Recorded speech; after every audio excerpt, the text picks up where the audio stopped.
What's up, family? Gerald the Bossman here. You're tuned into the Bossman Show on AM 1010, AM 1430, 1055 The King.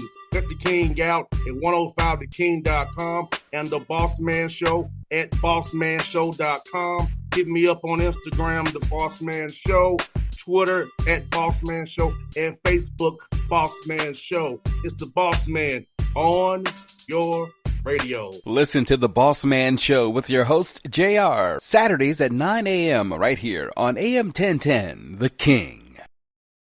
BS3 Network, changing the way you watch TV. Yes, BS3 Network, changing the way you watch TV, covering content and hot topics from A to Z, sports, music, society and culture, movie reviews, you name it, we have it. Check it out on bs3network.com or check us out on Roku, BS3 TV on Roku, as well as check out your favorite podcast on all podcast platforms or Spreaker.com/BS3 Network. You are now tuned to BS3 Network. All right, folks, back on the Bossman Show. We're here with the Utah Jazz manager, college scouting, and my brother Shawn James on the Bossman Show. Shawn, what's good with you guys out there in Utah, man? I'm good, brother. I'm good. I appreciate you having me, and all is well. You know, camp started, so all is well. And Shawn, we see a lot of your work because the Jazz, one of the young teams in the NBA, and it's all that young talent you all got out there for real hard you to coach up, man. So talk about the process of trying to find the right young guy for your program out there in Utah as you're trying to rebuild this thing up. Man, it's so important, man. What's important, of course, is the talent. You know, you want to take the best available talent that's there, and at the same time, you want to make sure they're good character kids that could fit into your program, could fit into the organization, and try to maximize their talent and their potential. And any young team in the NBA, that's what you're looking for, talent and character. No doubt, brother. And it starts when you go see them on college campuses, man, and watch their film. So for you, for the young guys listening to this interview here today, what do you look for in a young man in college when you go scout it, when you're doing your reports and trying to evaluate them? What are you looking for in a young man so they can kind of get an idea of how they should carry themselves on the court when guys like yourself and your team are in attendance at their games? Well, you know, you look for so much because you got to think it's the NBA, right? It's a business. So you look for the character piece, and also you look for the ability to actually play this game and see if whatever you're doing at a collegiate level can translate and bring you success on the NBA level. So just from a skill standpoint, you're looking for talent. Talent, no matter if you're a 5, a 1, a 3, 2, 4, whatever. You're looking for talent, and whatever the best talent is, that's what you're going to bring to your organization. But for me and a lot of other guys, man, just keeping it strictly basketball, we like to get there early. We like to get there a few hours before, see guys out there, whether they're doing maintenance work on their body, whether they're getting up shots, whatever that prep look like prior to a game. So we're there hours early talking to assistant coaches, talking to staff members, and all of those things just to get a feel for the kid. But just from a basketball standpoint, you're there early just to see what type of work and routine they put into themselves prior to the game. And then off the court, man, it's everything character-wise. You know, your circle, what you're about, and just talking with people that you think really wouldn't matter. But those are some of the people that really give you a true insight and look into that. No doubt, Shawn. Like you said, it's funny you say that because I know when college coaches recruit players, they go talk to the custodians, the janitors, the cafeteria ladies, the church folks. So all those people around who know the young man's character is very important because when you come to the league, you might not play right away. You got to put in the work. You got to be willing to work despite not playing. And talk about that piece of it, being a professional. Like while you might not be on the court right now, but still putting in the work to be ready because we know injuries are gonna happen. You're gonna have an opportunity eventually. So talk about that piece of being professional despite not playing and still putting in the same work every day. And again, being professional, that comes a lot to do with the character aspect of it, because whether it's a jump from middle school to high school to college to the NBA is extreme jumps. You going from playing against 18-year-olds to grown men with 3, 4 kids out here, so it's night and day when they make that jump. So the character point is important because you're not going to just walk into this gym or this arena and treat it like a college atmosphere or treat it like a high school atmosphere. So the character piece matches because you want to know, hey, if this kid isn't ready yet, how is his approach and his mentality? It has to be assigned to the G League and get some of those reps until he's ready. You know what I'm saying? So the character piece is extremely important for these young guys when they're coming to this level, because it's not just a cakewalk where you're going to come and you're going to play right away. You're going to have to take those hits, take those wounds, and take those reps in the G League or miss a few games without playing. So that's when you want to make sure the character matches the skill set as well. No doubt. And Shawn, how important is these young men out here to really self-scout thyself, really watch film of how they play, how other people who compare to them play, try to find the ways to strengthen their weaknesses as well while maximizing their strengths so they can find the right role on the team and master the role that the team needs at that time. Absolutely. But you see, boss man, one thing with that is it's not really self-scout, right? You want to be able to criticize yourself as an individual, as a player. You got to understand everyone's role is different. So the role that you play in college might not be the role we need for you to play. So if we're telling you got to do X, Y, and Z, but guess what? You've been a top 1-2 guy on every team for the last 3-4 years prior to the NBA. You still feel like you could get out there and be T Mac, be Tracy McGrady, do this. You know what I'm saying? You probably still feel you could do that. So you got to focus on where your feet are and exactly what that organization is asking you to get those reps. Because a lot of these guys coming fresh out of college, it's only 2 guys on each team that probably get plays called. Everybody control. You know what I'm saying? So it's important for them to be able to critique themselves, but also at the same time, pay attention to what your coach is asking you to do to increase your reps and not what your AAU coach or your high school homeboy is telling you, hey, we used to get 40 doing this, and now that's in your mind instead of what the coach is trying to get you to do to actually get them reps. So that's a big difference in learning curves for a lot of young guys. No doubt, man, what you say. And also, I'll say this, Shawn, too. Keep them trainers out your ear because the trainer ain't doing what the team wants you to do. It's not helping you. You got to make it match what the team asking you to do because the team is paying you to be. So it ain't the trainer, he ain't the coach. So I think some young guys need to let their trainers be on the sideline and not undermine what the team is trying to have them do. Absolutely. No knock on the trainers, but they're coming from a different space where, hey, boss, man, I need you to cross, step back, hezzy, pull that. I don't need that. Someone open, swing the ball. You open, take that. You know what I'm saying? Simplify your game. And a lot of the trainers, the stuff they putting in your little bag and all that isn't really simplifying your game. I see what's coming at this level. You got to focus on that organization, that team that's paying you and not your trainer that's trying to get you to do all these other things that the coach doesn't need you to do right now. No doubt, brother. And you know what? I was really intrigued about the scouting piece of it. I see, because I'm pretty sure you scouting internationally. You're scouting, of course, D1 to D3, trying to figure out what works. And so for you, how much film are you watching these guys? Is it more clips? Are you doing headquarters for a game? So kind of how are you attacking, trying to have a whole purview of all these basketball players internationally and in NCAA and kind of make it work for you and your staff? Wow, well, that's a great question. Well, one thing is definitely not clips.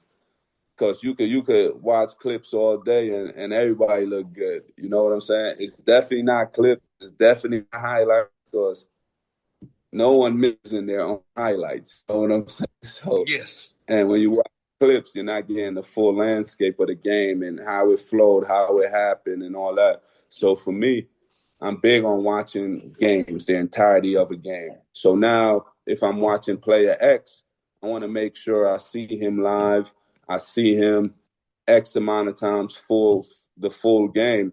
And now when I got a good feel for him, now I could just pull up the game and watch the clip because I already know what type of player he is. But for majority of the time, you got to watch the full game. You have to watch it. You got to see how he gets back on defense. You got to see if you're making the right swings before the ball touches hands or whatever the case is. So full games in persons are even better because now you see their physical tools. You see, he really 6'4", he not 6'6", 6'7". You get all of that stuff when you go live. And you get a lot body language-wise when you go live as well, because all of that matters. Where a lot of times when clips is chopped up, you don't get the whole landscape. So definitely live in person and clips. And the entirety of the game, the full game. No doubt, man. And like I said, I know some scouts as well, and I see them on their phones and putting the notes in the phones and talk about how detailed the notes you have to have. You have to present this to Danny Ainge and ownership and how important that is to say you get the full grasp of the player you scout. So talk about the reporting piece of it, trying to put them reports together. I see you all do it. I'm like, it amazes me. I'm like, yeah, I would love that's I see the work you put in watching these guys play. So talk about that part of it as well, man. You know what? I'm gonna just speak on myself. The notes is primarily for me and my group. You know what I'm saying? So with management, with our GM, with our president now, and ain't nothing like in notes that they don't know about or they haven't seen themselves because the majority of the time they're at those games and all that. So the notes is mainly like refreshers and stuff on that player. And then your whole group could just see your thoughts on that player. But trust me, it ain't nothing in that notes that I'm putting in that like our group, our management isn't well aware of and they don't know already. My point of view might be slightly different. It's mainly me, my thoughts. Now, when we sit in these rooms or talking about player X, I could always reference exactly what I thought when I seen this player compared to when you see him. And now we got a good back and forth type of deal. You know, that's primarily what the notes are for, just to know where you stand when June come and the draft comes around, so you could go back and kind of see. Because you watch so many players, you might not remember everything. You know what I'm saying? It's important to have your little notes and all. And for you, man, like when the draft period comes, man, how excited period that is for you, man, from that period, going through those workouts, seeing guys, you kind of seeing the fruition of your work come together, making the right pick in the first and second round, with the right undrafted guys to come in for workouts, to field the G League team as well. And about how that process is for you, kind of like your Super Bowl almost that time of year. Man, this is what going into 26, what, my seventh draft. Man, it's incredible. It's incredible because it's a combination of your work for the entirety of the year. You know what I'm saying? It's literally the whole year from you starting, from watching them on every circuit to watching watching their pro day, watching regular season, the highs and the lows. Now you get to a point where you and a whole bunch of pit bulls in a room. And you're like, yo, stand for the guy, speak on your guy, tell the truth about this player and things of that nature. So it's always a great atmosphere during that time because you're just comparing all of these young talent that'll fit any organization. You know what I'm saying? A lot of good talent. And you're just going back and forth on which one you think fit you best. And at the end of the day, your president, your GM, those are the guys that ultimately will have ownership, ultimately have that final say. So it's always a great and it's always exciting period. And now with the NBA being 2 days, you get to focus so much more just on that day. So it's unbelievable. I enjoy it every year. Yeah, because at first for me, I was like, as a radio guy, and I was kind of iffy on the 2-day thing, but I realized talking to guys like yourself that it gives you time to reset. Actually, look at the board, see who's available, kind of see who's willing to take a certain contract or not, and see who works. So I get it from your perspective now. Like for me as a radio guy, I wanted to see it go to one night, but for you all, what you all got going on, not have 2 minutes in between picks and trying to decide to trade up, trade down, and protections on picks. I get it for you guys there. No, absolutely. And you know what? A lot of people don't know prior. When you do those 2 rounds, man, y'all on East Coast time. So for y'all, it's even later. But a lot of the deals after the second round, when it was both rounds in one day, man, you're in the office 1, 2 in the morning making calls, making deals because you're trying to construct your summer league team because summer league is 2 weeks right after the drafts almost. You know what I'm saying? Well, ours starts like around the 6th of July. So summer league's 10 days after the draft almost. So now, when the days are separate, like you could do the first round, and since we're here, we're 2 hours behind. We have the entirety of the day still, as well as the next day to kind of see who's still available, this, that, and the third. So for us, front office guy, well, for me, it flows great way. I enjoy it that way instead of sitting there for 5 hours and you gotta worry about all these guys undrafted, two-ways, exhibit 10 guys and all of that. So me and a few guys, we really enjoy it with the separation of the days. No doubt. I definitely with you on that. Man, I know you started off as a pro personnel scout with the Jazz after being operational assistant. So talk about that role as well, what they entail, kind of scouting the pro guys. Were you scouting just for games for assistant coaches? Or were you scouting for just guys who we could maybe sign a trade for if it works out for us around the deadline? Absolutely. When you're doing the pro personnel, it's a lot of intel, as everything else. You want to make sure this young player, you might think highly of this young player that's just not getting that amount of reps. And you're just watching whatever minutes he plays, you're just monitoring how his approach to the game, even though he's not playing. Or if he's playing limited minutes, you think he could play a bigger role for you. So now that comes in a trade opportunity to acquire that person. You could speak on his progress throughout the year, not mainly so the game, because you could sit here and tell me about Trae Young. You could sit here and tell me about this player that's already in the NBA.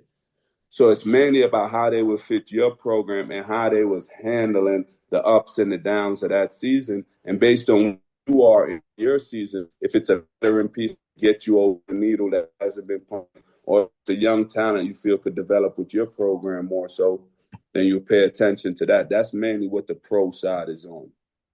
No doubt, and I feel like you guys, all those picks you got, you like the OKC 2.0 because you got all them picks you all got, man, and trying to build this thing up the right way. And I really think y'all have some brewing out there, and you got the right guy, the right temperament, and Will Hardy to be out there. And talk about that, man, having the right people for this rebuild you're doing, the retooling that you all are doing in Utah, and you're doing it the right way, but having the right people and support from ownership and on down. Yeah, well, you know what? First, it starts with ownership, right? And it starts with management. It starts with Will, our head coach, creating an atmosphere to where he's pushing these guys and at the same time getting the best out of them, but at the same time letting them know they got to compete, letting them know that this is the road, this is the progress, this is where we're trying to go. So that's very important. And also you gotta be conscious of exactly where you are. For us, Utah is a small market. So a lot of our talent, we have to establish that in-house. All the pieces we were able to get in to get back all these picks, these are pieces that we drafted and developed. You know what I'm saying? So Utah being a small market, you got to pay attention to the character stuff as well as the character issues, because we want to make sure they're coming to a smaller market, how they're going to handle a smaller market, and just make sure they're on board with the growth of what we're trying to do in the picture we're trying to paint.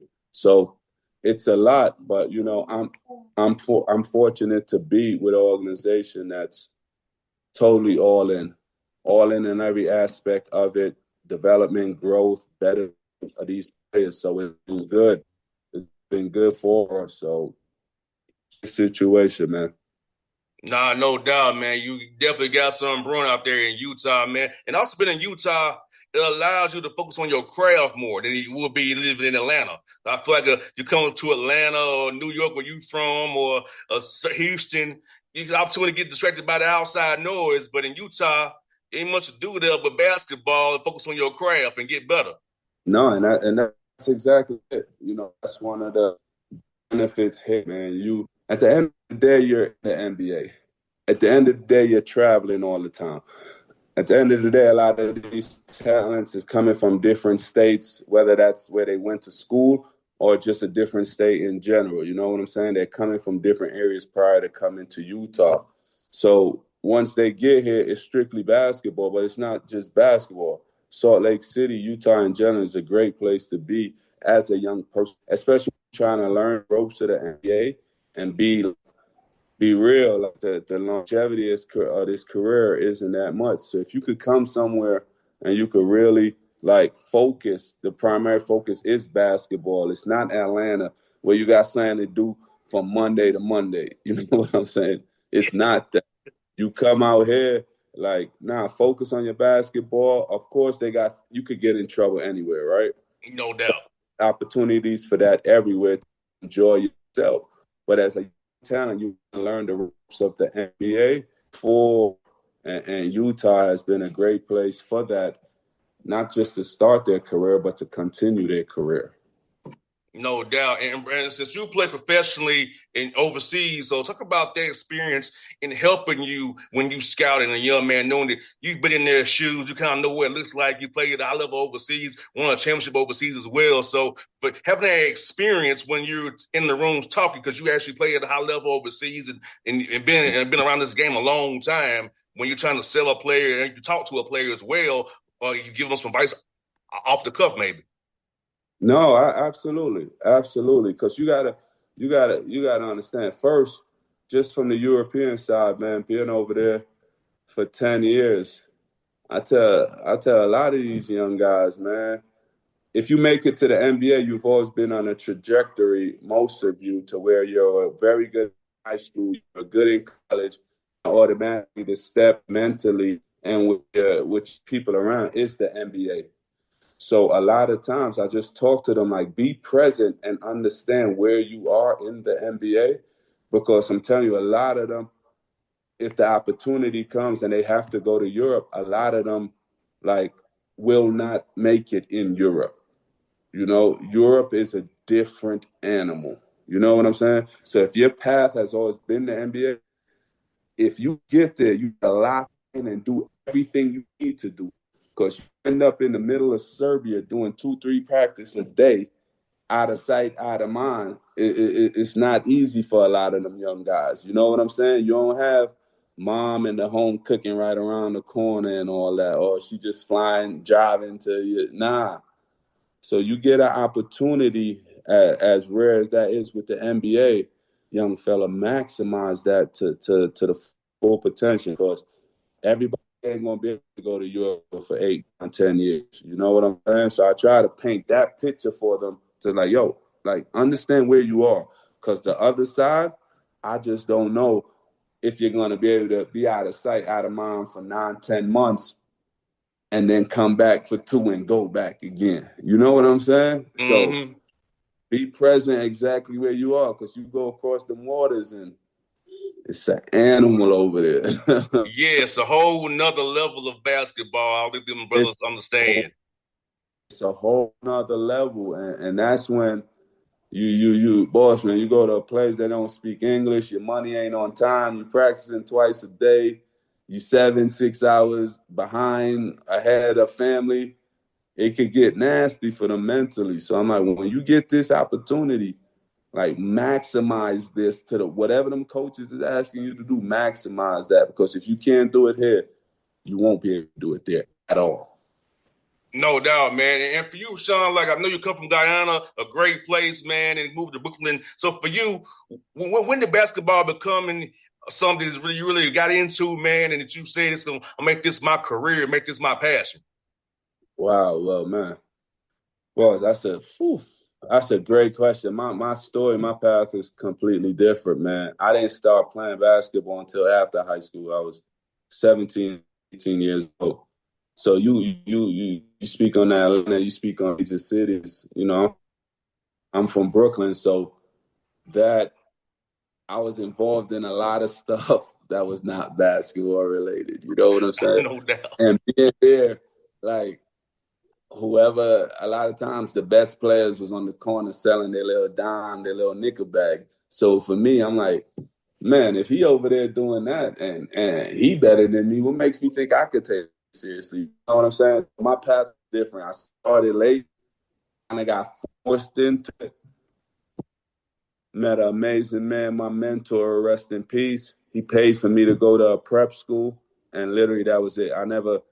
4 years of high school, I never touched the basketball. I went to 1 year prep, and the rest was history. Like, nothing more than that. So for me to be in this opportunity is crazy because, like, my path is totally different from all these kids that I'm evaluating, like, completely different. No doubt. Going northeastern and going to Duquesne, man. And so like then you say I'm gonna try this thing and go pro, man. So hey, I respect it. You believed in yourself, you had your talent, man. I remember watching you when I'm a little younger than you, but yeah, I remember watching you, man. So like, yeah, but bro, you had a different path, man, and you did it your way, but it showed that you can go a different route You can, and still make the same place. You can go a different route, man. It's all about, like, if I was 17, no exaggeration. I was 18, 17, 18. From there, no high school, played a AAU summer with Juice All-Stars. Mentor paid for me to go to prep, and that was it. That was just my path. And with a lot of these kids, you know, I have kids myself now, so knowing my path, I approach them differently because now I see a landscape of professional. Every level is youth sports is professionalized. So for me, man, even with my twins, my two oldest are twin boys, and at 14, I wasn't doing what they were doing. So I walked them differently. You know, I let them be 14 in a sense. We don't need to be out there running hills with resistance bands and got trainers twice a day. Nah, man, boy, be 14. Your body just in the change. I can't professionalize you at 14, but that's 14. A lot of these kids is doing this type of workout from the time they're 7, 8 years old. So by the time 6, 7 years, they're like, yo, I'm off this. I'm off of all of this. How now when they get a chance to make a decision and they like 16, but you have them doing this for 10 years since they were 6, trying to create this prodigy. He burnt out by the time he is sophomore in high school. Mm-hmm. And he tell you about it now, but he couldn't tell you about it before because he was a young boy still. So now you get 16, 17, these kids been training since they were 7. They burnt out. So I let my kids be kids, man, and just continue to guide them and also make sure they're doing something positive, but letting them know whatever sport that is, we don't got to be going crazy like that. You're right, brother. Like I played football, basketball, baseball, tennis, and bowling. I had options. You know what I'm saying? Because Pops was like, he didn't want me to be burnt out. Yeah, it's important.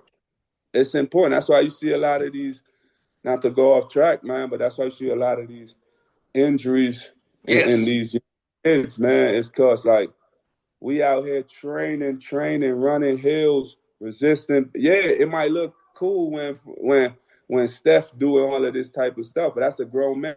His body is fully matured, fully developed, all of that. That don't mean you got doing what Steph doing at 11, 12. You can't do that. So understand that. So it's just totally different. So me, how I approach my kids, and they're very talented, but I let them be 14, man. I let them be 14. Man, brother Shawn, that's a word to end this on, brother. You said a word to help the parents listen to what you said because it's real. These injuries you see, all these overuse, overworking, this burnt out, it's because, like you said, with specializing too early. And I feel like me Yeah. playing other sports helped me in the sports I care about the most because I have skills and talents and movements that I can replicate because I've done other things. It wasn't Yeah. just one thing I did. Absolutely. Like, don't go professionalizing these kids just because you see them their favorite player doing it, man. Like, let them be that age. Don't compare Bossman in Atlanta to Shawn in Brooklyn. Don't let walk their path and just continue to guide them, but don't force it because as soon as that young girl have a chance to make a decision, it's usually in my field. You always see a lot of talent. You like, man, he's so talented. But is usually that kid is burnt out. That's why they're not playing as hard. That's why they're not in the gym. Nah, they've been doing it way too long. And the love for it is literally burnt out. So you be like, oh, boy, man is talented. But that's usually the but, man, is the love for that sport isn't where it needs to be. So they don't play at that level that you think they should play at. No doubt. Brother Shawn, I look forward to seeing you when you come to town, man. Hey, absolutely. Absolutely. We got to do this again real soon, brother. Oh, I hope to for see you sure, on the road as well, brother. When Yes, you come to sir. Utah, when you come to Atlanta, when the Jazz play the Hawks, man, I hope to see you, brother, as well. Absolutely. Appreciate you having me on. Anytime, brother. All right. Peace. BS3 Network. Changing the way you watch TV.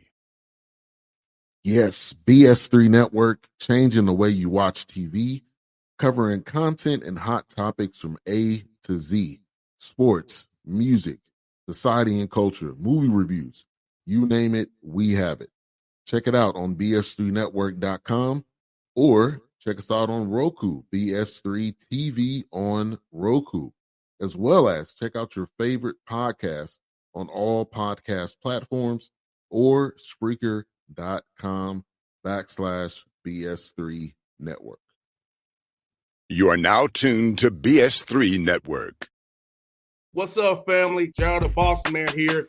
You're tuned into the Bossman Show on AM 1010, AM 1430, 1055 The King. Check The King out at 105theking.com and the Bossman Show at bossmanshow.com. Hit me up on Instagram, The Bossman Show, Twitter at Bossman Show, and Facebook, Bossman Show. It's the Bossman on your radio. Listen to The Bossman Show with your host, JR, Saturdays at 9 a.m. right here on AM 1010, The King.